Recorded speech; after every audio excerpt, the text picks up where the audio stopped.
যাদের জামাই নেই তাদের আবার কিসের ঈদ, ব্যাচেলরদের কোনো ঈদ আছে, তাই ঈদের শপিংও করা লাগে না। যাদের জামাই বাইরে থাকে, প্রবাসী, মোটা অঙ্কের টাকা পাঠায় বউদের জন্য, তাদেরই তো ঈদ।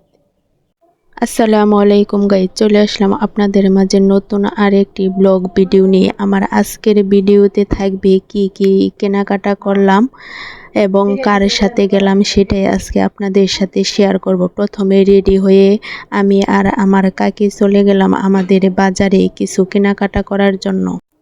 প্রথমে ভাবলাম তাহলে কিছু ড্রেস দেখি, কাকি ড্রেস কিনতে চাইছিল, সেজন্য আমরা চলে গেলাম টেইলার্সের দোকানে। সেইখানে কিছু ড্রেস দেখতেছিলাম। কালেকশন মোটামুটি ভালোই ছিল, কিন্তু আমার কেমন জানি পছন্দ হচ্ছিল না। এগুলো সব পুরাতন কালেকশন, মনে হয় ঈদের নতুন কোনো কালেকশন ওনারা এখন পর্যন্ত আনে নাই। সেজন্য আমরা এইখানে দেখতেছিলাম, যদি ভালো লাগে। তারপরেও কিছুক্ষণ দেখার পরে এইখানে তেমন কোনো থ্রি পিসই পছন্দ হয় নাই, সেজন্য আমরা এইখান থেকে আর কোনো কিছুই কেনাকাটা করলাম না। তারপরে চলে আসলাম অন্য একটা দোকানে, সেইখানেও কিছু থ্রি পিস দেখতেছিলাম।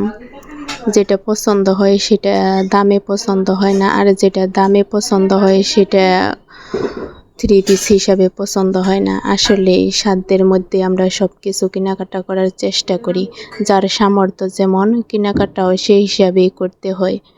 স্বাদ থাকলেও অনেক কিছু আমাদের সাধ্যের বাহিরে থাকে, তারপরেও নিজের সামর্থ্যের মধ্যে সব সময় খুশি থাকি, আমরা খুশি থাকার চেষ্টা করি।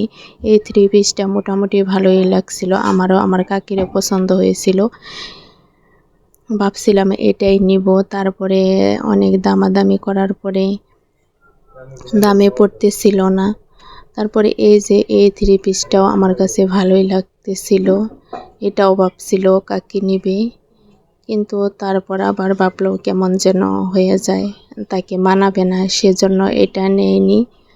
তারপর আবার কিছু পাকিস্তানি কালেকশন দেখতে চাইছিল, কিন্তু পাকিস্তানি কালেকশনগুলো অনেক ভালোই ছিল, কিন্তু দাম একটু বেশিই ছিল, যেটা বাজেটের বাহিরে, সেজন্য সেটাও নেওয়া হয়নি। তারপরে এইখান থেকে আমরা চলে আসলাম অন্য একটি দোকানে, সেখানে দেখার জন্য। তারপর আবার পাশেই ছিল জুতার দোকানে, সেইখানেও কিছু জুতা দেখে নিলাম, নতুন কোনো কালেকশন আছে কিনা। দেখলাম যে এখনো নতুন কোনো কালেকশন আসে নাই। তারপর আমরা এখন চলে যাচ্ছি অন্য একটা দোকানে, কসমেটিক্স কিনবো, সেজন্য এইখানে ভালোই কিছু কসমেটিক দেখতেছিলাম কোনটা নেওয়া যায়। কসমেটিক্সে আসলে তো সব কিছুই পছন্দ হয়, সব কিছুই নিতে মন চায়। এই যে ঘড়িটা আমার কাকির খুব পছন্দ হয়েছে, সেজন্য এই ঘড়িটা সে নিছে। তারপরে আমি কিছু মালার কালেকশন দেখতেছিলাম। এই মালাগুলো আমার কাছে অনেক ভালো লাগতেছিল, ভাবতেছিলাম যে নিব, দুইটা মালা নিব, কিন্তু কোন দুইটা নিব সেটা বুঝতে পারতেছিলাম না। তারপরে এখান থেকে দুইটা মালা নিই, তারপর আমি আবার কিছু চুড়ির কালেকশন দেখতেছিলাম আমার ভাগ্নির জন্য নিব সেজন্য, কিন্তু তারা হাতের সাইজটা আমার সঠিকভাবে খেয়াল ছিল না যে কোনটা নিলে লাগবে।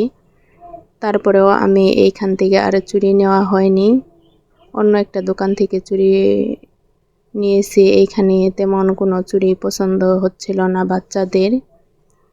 এই যে এই কালেকশনগুলো ভালোই লাগছিল, কিন্তু এইগুলা অনেক বড় ছিল, এইগুলা আমার হাতেও লাগবে না। কিন্তু দেখে অনেক কিছুই ভালো লাগে, কিন্তু আমার হাতে সেগুলা লাগে না। তারপরেও আমি একটা পরে দেখতেছিলাম যে কেমন লাগে।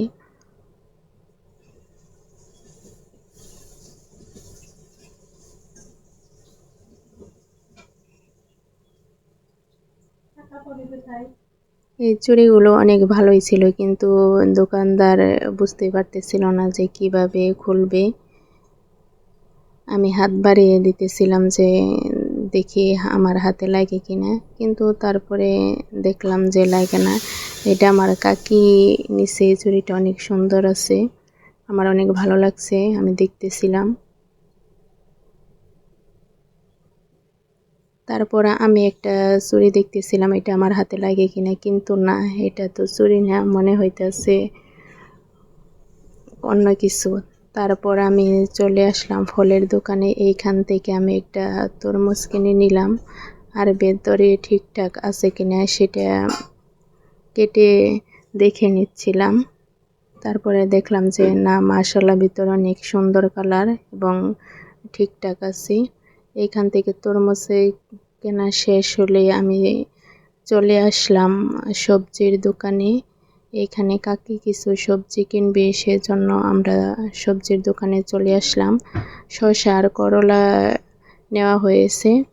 তারপর আমরা এইখান থেকে সবজি কিনা শেষ হলে এখন চলে যাব বাড়ির দিকে। অবশেষে আমরা আমাদের রাস্তায় চলে আসলাম আর অটোতে উঠে গেলাম, বাড়ির উদ্দেশ্যে রওনা দিলাম। এই যে আমরা বাড়ির দিকে যাইতেছি, আর রাস্তার দুই পাশে সুন্দর সুন্দর ধান ক্ষেতগুলো দেখে যাচ্ছি। আমি আর আমার কাকি অটোতে করে বাড়ি যাচ্ছি। অবশেষে আমি আমার বাড়িতে পৌঁছে গেলাম। আজকের ভিডিওটি এ পর্যন্তই। সবাই ভালো থাকবেন, সুস্থ থাকবেন। আল্লাহ হাফেজ। আর আমার ভিডিওটি ভালো লাগলে লাইক, কমেন্টস, শেয়ার করবেন। ধন্যবাদ।